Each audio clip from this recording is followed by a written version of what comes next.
Hi mga kachika! So yan, nandito na naman tayo guys. Nagbabalik para magbigay ng update at mga opinion sa ating mga paboritong artista. Pero bago ang lahat, kung sino pang bago sa aking YouTube channel, please huwag kalimutang i-like at please paki-subscribe na din. So for today's video, pag-uusapan natin si Julia Barreto and Gerald Anderson. Kasi nga, makikita natin guys na sobrang kampante ni Gerald at komportableng siya sa family Barreto.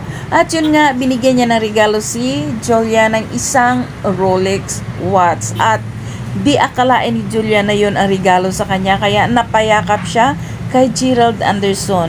So alam naman natin guys kung gaano kamahal ang Rolex, kaya sobrang saya ni Julia Barreto. At grabe nga, bonggang-bongga ang regalo sa kanya ni Gerald Anderson. Grabe, parang mayroon na ngang forever si Gerald at saka si Julia. Sana nga tuloy-tuloy na. So, yun lang guys.